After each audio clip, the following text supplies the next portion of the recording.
Here, you guys, just something in Hebrews 10 that I'm correlating to today's world and some of the thought leaders of the current hour of mankind. So in Hebrews 10, so there's in the annual sacrifices of the animals, there is a remembrance every year for sin. In other words, you're aware of what is, according to the law, sin, the sin nature. So some of you, some thought leaders, cannot stomach being around old Christian dogma. Can't go to dances, can't go to the beach, can't go. Going to a movie is sin. Everything is sin. Every action is a sin. So just stay in church, just stay in prayer all the time. Stay around like-minded people.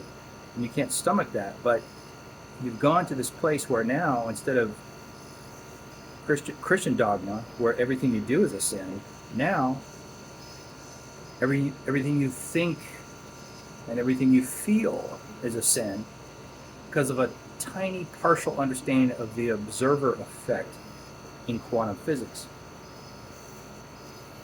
So now it's the same dogma. So now we say, oh, these Gnostic archons are ruling the world, so don't fight the system because the system is in you. Saying that the world system is in you, and if you see police brutality, don't judge it because you're just projecting something that's in you. How is that different from Franklin Graham or John Hagee telling you that you were born a detestable sinner? Same exact thing. Saying if you come against racism, come against homophobia, the way Jesus came against the Pharisees' system of thought, the way Jesus overturned the tables in the temple. According to John 2, he tailor-made a whip to beat them out of the temple. I mean, I guess we just throw that out of the gospel account. But anyway, so how is saying if you come against racism, you will be kept out of the age to come because you are being judgmental, and judgmental people will be kept out. So if you're like Jesus, if you're like MLK, who moved the needle, did change society, if you do these things that change society, well, you can't really change society. In the sweat of your brow, you'll bring forth thorns and thistles like Yahweh in the garden, cursing Eve because of the next upgrade. You can't curse the next upgrade. You can only try to. Joe Dispenza, you can't curse the activists. You can only try to. It's his crowd that came against me hardcore in 2019, 2020 when I spoke the anti-racist activist message.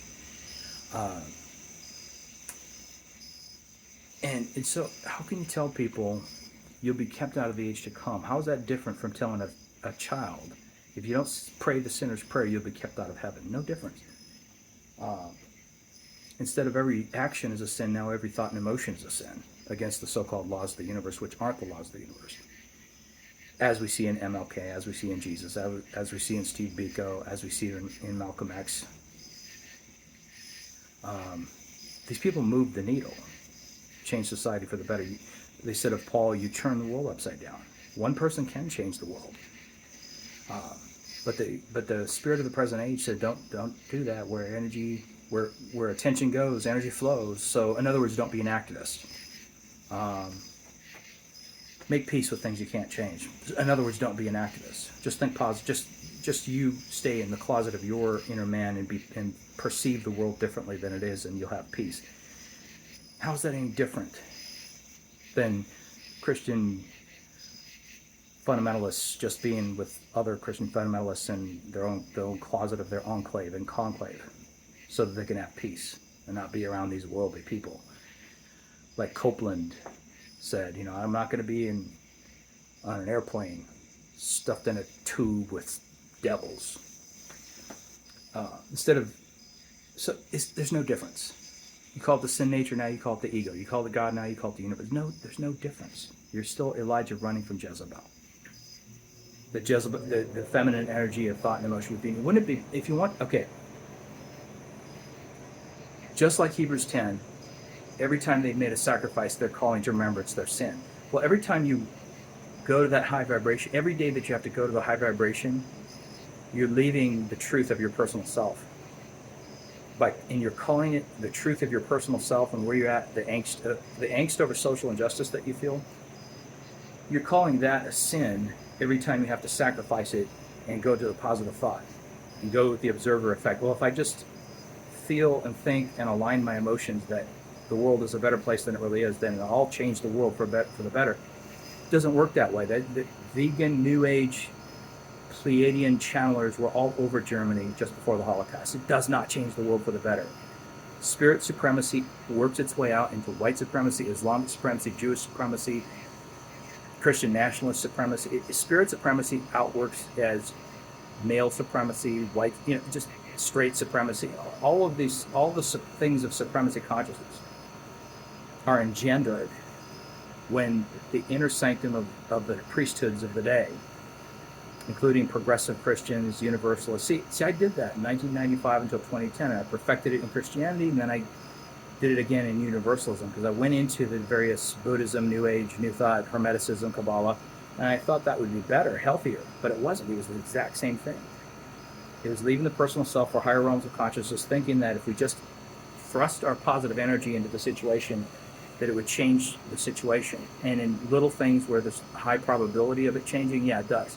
You do push the subatomic particles to positive, but within the same spirit of the age, within the same. Colonialism is the spirit. Supremacy is the spirit of the age. So you're just refining and trying to make it more inclusive, make it more loving than it was in the sect you left. But you're making more loving, more inclusive, the spirit, the same spirit. It's the same spirit. That's why people are now, thought leaders are now admitting, well, when I left Christianity for New Age, and it's the same thing. They're, speaking in tongues is now light language. It's the same spirit. You haven't changed spirits. Jesus said to James and John, you don't know what spirit you are. They were still of the First Testament spirit. He was trying to bring them into the Second Testament spirit. I'm trying to bring people into the Third Testament spirit where in 2019 I realized spirit and flesh become one. The positive visual of outcome, I know the end from the beginning, says the Lord, and the angst of where I'm at in the moment, I combine those two together. I don't collapse a negative reality by feeling all of the angst. Once I combine them together, the angst goes away. I express what I feel. The angst is gone. And more since 2019, I've become a person, a being that is perpetually positive, and I don't have to go to a high vibration every day. I don't have to call to remembrance the sins of my negative emotions because I'll collapse a negative reality if I think about that. I don't have to do that. I don't have to call to remembrance the sins that I commit against the laws of the universe, according to Joe Dispenza. I don't have to do that every day. I don't have to have that sin consciousness every day. And we won't call it sin, we call it the false self now. See, but it's the same exact thing. False self, sin, same thing. He's falling short of the mark. Everything is geared towards making the feminine energy that processes things to be less than, sin, non-existent. Some say the personal self doesn't exist, just an illusion. But when I combine the two together, every year it creates more and more of an organic, positive nature, cheerful nature. Just tonight, I was in absolute wonderment, once again, like I am every week, that I go into the memories of my life and I automatically, without trying to, I have a nature that extracts the bliss, the joy, the ecstasy of every memory of my entire life. There's no regret. There's no trauma there's no trauma that affects me now because I integrated with it. Once you integrate with it, it does not collapse in negative reality. Ask Hannah in 1 Samuel 1, chapter 2 and chapter 3. She cried out in great angst and suffering, and it didn't tell the universe she wanted more barrenness. It gave her the child she wanted. I wish I could take some of the thought leaders with me, but I'm reminded when I was trying to bring our apostle in the church I was in for 23 years, Apostolic Holiness, or Pentecostal Holiness, when I was praying for and speaking words of grace theology, and I was trying to bring our apostle, Zion Lawrence, into grace theology, I get so frustrated because she would just about tap into it and then get snapped back. And she got it finally, but she got it 3 months before she passed away in 2014. So I see some of the thought leaders just about going there. They're expressing their angst against social injustice, just about going there, just about integrating. But then, I gotta stay above it, gotta stay above it, gotta stay above it, I'll collapse the negative reality. It's sin conscience. It's sin consciousness. Because you think the high vibration is good and the emotional realm, the sexual realm, somehow is bad. The critical thinking skills somehow is less than it. So the frustration is I'll see thought leaders start to tap in and then get snapped back.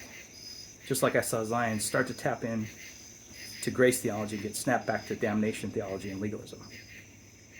So, but Christ the first fruits in every man after his own order. So be where you're at. Continue dipping into the spiritual food, the manna, that is definitely for you at this time. I bless you in that. I really do. You have to be where you're at. I'm just planting a seed that says when I coagulated the positive and the negative poles of my being, instead of living above it, it created a nature in me that is automatically, without trying, positive, cheerful, and seeing the beauty in everything. But I don't have to. The difference between me now and me of up until I was 50 years old, the difference is I no longer have to do anything. I no longer have to try. I'm a new creation through positive and negative integration. The negative goes away, the overly detached positive goes away. They become one new lump of clay that it has an intelligence and an emotion and a heart that is constantly positive. And that remains even when you have to speak out. When there's feminine rage against patriarchy, that positivity, that high vibration that is automatic remains. When you think that you're going to collapse a negative reality and you just lash out, well, yeah, we'll collapse a negative reality because you are under that Dispenza law. And when you put yourself under the law of Moses and you don't keep the Sabbath, there are consequences. And when you put yourself under Dispenza and you complain about stuff, there are consequences. You will speak that bad thing into reality. But if you come out from among them and be separate from that New Age fundamentalism, I found that when I did that, I wasn't under that law anymore. And I was free to be me. That's the freest you can get. Free to be you, where you're at, every day. And then, trial by error. When you speak something that's more negative than positive, you'll catch yourself doing it. And you kind of reorder your steps, and next time it's pure authority, power, and love, delivering the 7 woes to the Pharisees in Matthew 23. But it's never ever a personal attack.